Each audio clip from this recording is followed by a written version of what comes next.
But here comes Antony. Welcome. O mighty Caesar, dost thou lie so low? Are all thy conquests, glories, triumphs, spoils, strung to this little measure? Fare thee well. I know not, gentlemen, what you intend, for else must be let blood. Who else is rank? If I myself, there is no hour so fit at Caesar's death hour, nor no instrument.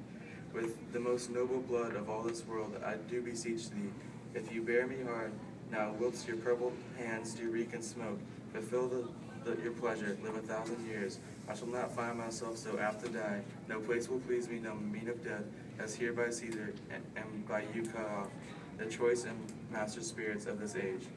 O Antony, beg not your death of us, though we now must appear bloody and cruel, as by our hands and this our present act, you see we do, yet see you but our hands, and this the bleeding business that they have done. Our hearts you see not, they are pitiful, and pity to the general wrong of Rome. As fire drives out fire, so pity, pity. That hath done this deed on Caesar for your part. To you our swords have leaden points, Mark Antony. Our arms in strength and malice, our hearts of brothers' temper do you receive in with all kind love, good thoughts and reverence. Your voice shall be as strong as any man's in the disposing of new dignities. Only be patient till we have appeased the multitude, beside themselves with fear. And then we will deliver you the cause, why I, that did love Caesar when I struck him, have thus proceeded. I doubt not you of your wisdom. Let each man render me his bloody hand. First, Marcus, Brutus, I will shake with you. First, next, Cassius, do I take your hand? Now, Decius, Brutus, yours, yours. Metellus, yours, Cinna, and my valiant Casca, yours. Though last, not least in love, yours, good Trebonius, gentlemen all, alas, what shall I say?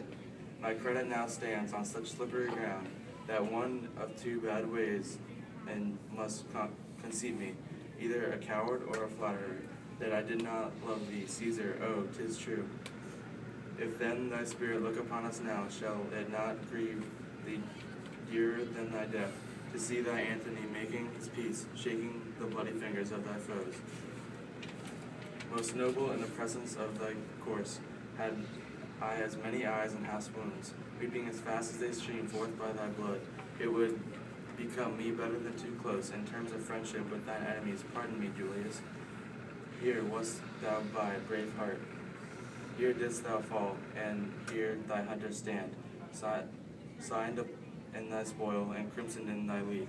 O world, thou waste in the forest of this heart, and this indeed, O world, in the heart of thee, how like a deer, strucken by many princes, thou here lie. Mark Antony.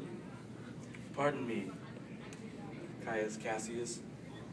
The enemies of Caesar shall say this, then in a friend it is cold modesty. I blame you not for praising Caesar so, but what compact mean you to have with us? Will you be pricked in number of our friends, or shall we on and not depend on you? Therefore I took your hands, but it was indeed swayed upon the point by looking down on Caesar. Friends, I am with you all, and love you all. Upon this, that you shall give me reasons why and wherein Caesar was dangerous. Or else were this a savage spectacle. Our reasons are so full of good regard, that were you, Antony, the son of Caesar, you should be satisfied. That's all I seek, and am forever and moreover suitor than I may produce his body to the marketplace, and in the pulpit has become a friend, speak in the order of his funeral. You shall, Mark Antony. Brutus, a word with you. You know not what to do. Do not consent that Antony has speak in his funeral. Know you how much the people may be moved by that which we will utter? By your pardon.